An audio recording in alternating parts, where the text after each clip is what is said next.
We have to save St. Louis. No, you don't, and you can't. I'm not saying no one can, but specifically you can't. Because I've heard how you describe these cities and how you see properties like this one and you're like, oh, it's a war zone, it's terrible. They can't even take care of their own properties. But in reality, this property is owned by Northside Regeneration LLC, which is owned by a man named Paul McKee. What you need to reduce crime rates is basic human needs being met. Access to food, access to shelter, and access to a sense of community. But when you have millionaire land prospectors buying up all the affordable homes and abandoning them, that decreases access to shelter. This area happens to also be a food desert. And you might be thinking, how could it be a food desert? You're sitting in front of a grocery store. It's an empty grocery store. This grocery store was built by a company owned by Paul McKee. Same guy. And just like the homes he owns, there's nothing inside.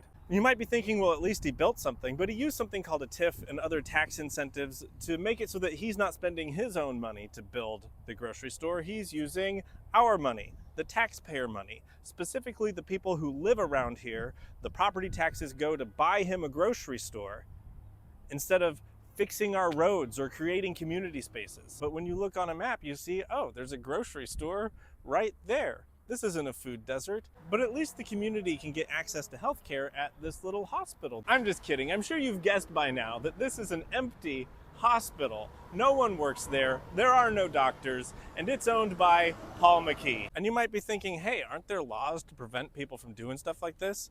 Yeah, there are. But if you're making millions, tens of millions, hundreds of millions of dollars in tax breaks, then paying $20,000 in fines per year is no big deal. Land prospectors intentionally destroy neighborhoods all the time. But it's crazy how one guy can block access to affordable housing, infrastructure for communities, food, healthcare, everything that a community needs to thrive. Those are all factors that lead to increased crime rates, and things like this are happening in cities all across America. The men like Paul McKee that are doing this have a lot more in common with our president, the real estate tycoon, than they do with you and me. And so when he says he's going to save St. Louis, what's he going to do?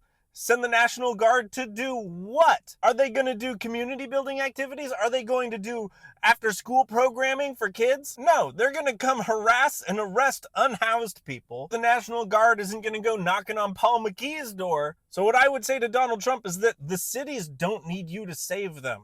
The cities need people like you to leave them alone, so that they can build community.